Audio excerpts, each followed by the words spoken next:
Welcome to personal finance bulletin money time. मैं हूं आपके साथ मीनू शर्मा, लेकर हाजिर हूं आपकी जेब और जिंदगी पर असर डालने वाली पर्सनल फाइनेंस, बिजनेस और पॉलिसी से जुड़ी तमाम छोटी बड़ी खबरें। तो चलिए फटाफट शुरू करते हैं इस बुलेटिन में खबरों का सिलसिला। त्योहारों पर अगर कार खरीदने की सोच रहे हैं तो आपके लिए अच्छा मौका है। टाटा मोटर्स ने फेस्टिव सीजन की शुरुआत से पहले ही फेस्टिवल ऑफर जारी कर दिया है। Tiago, Tigor, Altroz, Nixon, Harrier और सफारी कारों पर कंपनी ने 1.80 लाख रुपए तक की छूट और 45,000 रुपए तक का एक्सचेंज बोनस देने का ऐलान किया है। वहीं ईवीज पर भी 3 लाख रुपए तक का डिस्काउंट दिया जा रहा है। यह सबसे ज्यादा 1.80 लाख रुपए तक की डिस्काउंट टाटा सफारी पर मिल रहा है। वहीं टाटा हैरियर पर 1.5 लाख रुपए और टाटा नेक्सॉन पर कंपनी ने 80,000 रुपए के डिस्काउंट की घोषणा की है। टाटा अल्ट्रोज पर 45,000 रुपए का डिस्काउंट दिया जा रहा है। वहीं टाटा टिगोर पर 30,000 रुपए और टियागो पर 65,000 रुपए की छूट दी जा रही है। इसके अलावा टियागो ईवी पर 40,000, पंच ईवी पर 1.20 लाख और नेक्सॉन ईवी पर 3 लाख रुपए तक का डिस्काउंट आपको मिलेगा। डिस्काउंट का फायदा 31 अक्टूबर तक मिलेगा। तमिलनाडु राज्य तेजी से एप्पल हब बनने की ओर अग्रसर है। फॉक्सकॉन, पेगाट्रॉन और टाटा इलेक्ट्रॉनिक्स के बाद एक और एप्पल सप्लायर तमिलनाडु में प्लांट स्थापित करने जा रही है। एप्पल सप्लायर जेबिल ने घोषणा की है कि वो तिरुचिरापल्ली में 2,000 करोड़ रुपए की लागत से विनिर्माण इकाई स्थापित करेगी। एप्पल के लिए अनुबंध पर काम करने वाली अमेरिकी बहुराष्ट्रीय कंपनी जेबिल इंक के इस निवेश से 5,000 नौकरियां पैदा होंगी। जेबिल सिस्को और एचपी का भी प्रमुख सप्लायर है। इस साल की शुरुआत में जेबिल ने भारत में एप्पल के लिए एयरपॉड के पुर्जे प्लास्टिक बॉडी का निर्माण शुरू किया। भारत से जेबिल के लिए प्रमुख निर्यात गंतव्य वियतनाम और चीन है। पुणे में इसकी 8,58,000 वर्ग फुट की इकाई में फिलहाल 2,500 लोग कार्यरत हैं। इसके अलावा अमेरिकी कंपनी रॉकवेल ऑटोमेशन कांचीपुरम में 666 करोड़ रुपए के निवेश के साथ अपने विनिर्माण का विस्तार कर रहा है, जिससे 365 नौकरियां पैदा होंगी। अगली खबर भी एप्पल की ही है। सोमवार रात एक खास इवेंट में एप्पल ने अपने नए आईफोन 16 को लॉन्च कर दिया। इस बार आईफोन में सबसे बड़ा बदलाव एप्पल इंटेलिजेंस है। इसके अलावा कैमरा कंट्रोल के लिए साइड में नया बटन दिया गया है। ये भारत में 20 सितंबर से मिलना शुरू होगा। इसकी शुरुआती कीमत 79,900 रुपए है, जो 1,84,900 रुपए तक जाती है। इसे ऑनलाइन या इन स्टोर दोनों तरीके से आप खरीद सकते हैं। आईफोन 16 और आईफोन 15 की कीमत में महज 10,000 रुपए का अंतर है। कैमरा शेप के अलावा आईफोन 16 का साइज, शेप और डिस्प्ले लगभग आईफोन 15 जैसा ही है। नए आईफोन में एआई फीचर्स दिए गए हैं। कंपनी ने कहा है कि पुराने आईफोन 15 सीरीज के बेस मॉडल्स पर एआई अपडेट्स नहीं मिलेंगे, केवल प्रो और मैक्स मॉडल पर ही मिलेंगे। बता दें कि आईफोन 16 सीरीज के लॉन्चिंग के बाद कंपनी ने आईफोन 15 प्रो और 15 प्रो मैक्स मॉडल्स को डिसकंटिन्यू कर दिया है।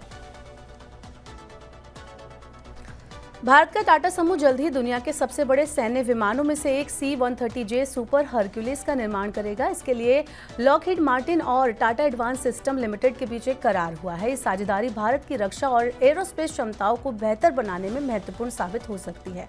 भारतीय वायुसेना के पास फिलहाल 12 C-130J हरक्यूलिस विमान है। साझेदारी हरक्यूलिस विमानों के भारत में रखरखाव, मरम्मत और ओवरहॉल की सुविधा भी प्रदान करेगी।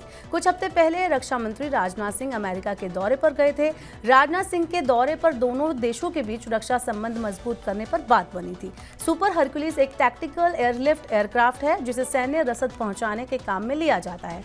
हाल ही के दिनों में इसका इस्तेमाल कई बचाव मिशन में भी किया गया है। भारत के अलावा दुनिया के 22 देशों के 26 ऑपरेटर्स इस एयरलिफ्टर का प्रयोग करते हैं। देश के हाईवे पर टोल प्लाजा और इन टोल प्लाजा के सामने लगी वाहनों की कतारें जल्द ही बीते समय की बात होने वाली है। सड़क परिवहन और राजमार्ग मंत्रालय ने मंगलवार को टोल वसूली के लिए जीपीएस आधारित सिस्टम को नोटिफाई किया है। आपको बता दें कि इस नए तरीके में टोल कलेक्शन के लिए ग्लोबल नेविगेशन सैटेलाइट सिस्टम यानी GNSS का इस्तेमाल किया जाएगा। यहाँ ग्राहकों के लिए एक बड़े फायदे की बात है। जिन वाहनों पर GNSS सैटेलाइट सिस्टम लगा होगा उन्हें हाईवे पर रोजाना 20 किलोमीटर तक का सफर फ्री कर दिया गया है।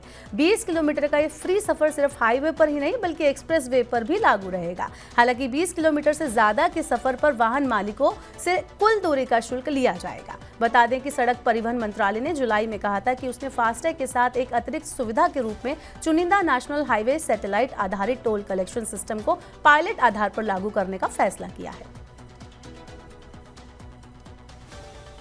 हिंडनबर्ग विवाद के बाद मुश्किलों में फंसी सेबी चीफ माधवीपुरी बुच पर नया आरोप लगाया है। मुख्य विपक्षी पार्टी कांग्रेस ने मंगलवार को भारतीय प्रतिभूति एवं विनिर्माण बोर्ड की चेयरपर्सन माधवीपुरी बुच के खिलाफ नए आरोप लगाए हैं। कांग्रेस ने आरोप लगाया कि सेबी चेयरपर्सन के पति धवल बुच को महिंद्रा एंड महिंद्रा से पैसे मिले हैं। कांग्रेस के मुताबिक धवल बुच को 2019 से 2021 के बीच महिंद्रा एंड महिंद्रा से 4.78 करोड़ रुपए मिले हैं। कांग्रेस नेता पवन खेड़ा ने कहा कि सेबी ने इस अवधि में एमएसएन के संबंधित मामलों में लगभग 4 आदेश जारी किए। वहीं कांग्रेस के आरोपों पर प्रतिक्रिया देते हुए एमएनएम ने आरोपों को झूठा और भ्रामक बताते हुए खारिज कर दिया है। हालांकि महिंद्रा ने स्पष्ट किया है कि धवल बुच को 2019 में समूह द्वारा विशेष रूप से आपूर्ति श्रृंखला और सोर्सिंग में उनकी विशेषज्ञता के लिए नियुक्त किया गया था। उस समय वे यूनिलीवर के ग्लोबल चीफ प्रोक्योरमेंट ऑफिसर के रूप में कार्यरत थे।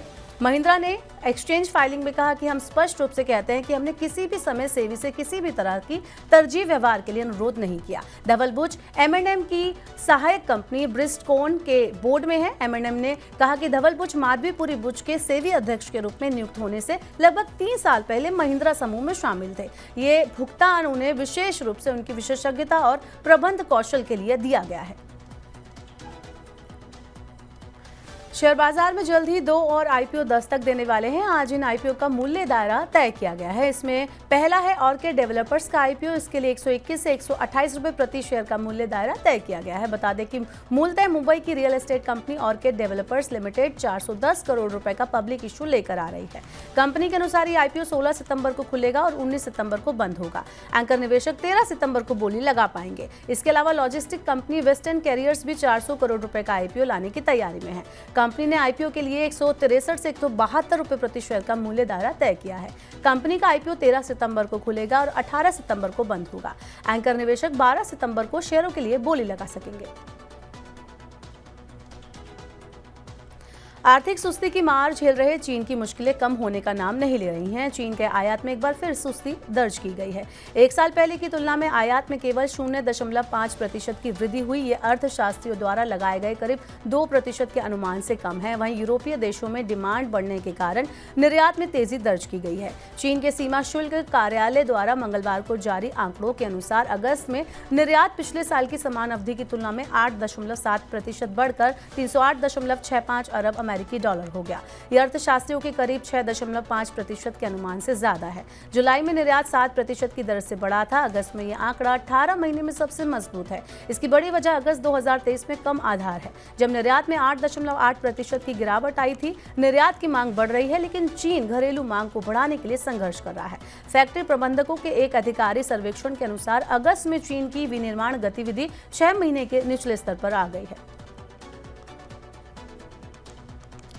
मजबूत डिमांड के चलते मंगलवार को सोने और चांदी की कीमतों में तेजी दर्ज की गई। सोने की कीमत 600 रुपए बढ़कर 74,100 रुपए प्रति 10 ग्राम पर पहुंच गई। इससे पहले सोमवार को सोने का भाव 73,500 रुपए प्रति 10 ग्राम के भाव पर बंद हुआ था।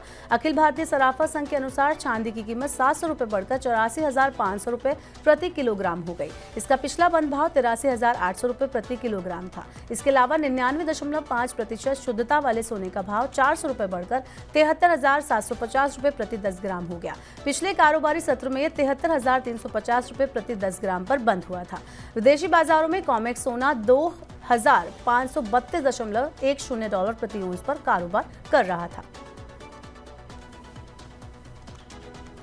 अमेरिकी बाजारों में तेजी और विदेशी कोषों की ताजा खरीदारी से उत्साहित स्थानीय शेयर बाजार मंगलवार को लगातार दूसरे दिन बढ़त के साथ बंद हुए। सेंसेक्स में 362 अंक की तेजी दर्ज की गई, जबकि निफ्टी एक बार फिर 25,000 अंक के मनोवैज्ञानिक स्तर के ऊपर बंद हुआ। बीएसई का 30 शेयरों पर आधारित मानक सूचकांक सेंसेक्स 361.75 अंक चढ़कर 81,921.29 अंक पर बंद हुआ। कारोबार के दौरान एक समय ये 637.01 अंक पर उछलकर 82,196.55 अंक पर पहुंच गया था। नेशनल स्टॉक एक्सचेंज का निफ्टी भी 104.70 अंक यानी 0.42% बढ़कर 25,041.10 अंक पर बंद हुआ। कारोबारियों ने कहा है कि आईटी, दूरसंचार और चुनिंदा बैंकिंग शेयरों में लेवाली के चलते शेयर बाजारों में तेजी की धारणा बनी है। तो फिलहाल के लिए मनी टाइम में इतना ही। अब वक्त हो गया आपसे विदा लेने का। अब आपसे होगी कल मुलाकात। पर्सनल फाइनेंस से जुड़ी खबरों को पढ़ने, सुनने, उनसे जुड़े खास कार्यक्रमों को देखने के लिए आप मनी 9 के यूट्यूब चैनल को जरूर सब्सक्राइब कर लें। साथ ही आज का हमारा मनी टाइम आपको कैसा लगा, नीचे कमेंट बॉक्स में अपना फीडबैक हमें जरूर दें। फिलहाल के लिए इस बुलेटिन में इतना ही। बने रहिए मनी 9 के साथ। नमस्कार, शुभ रात्रि।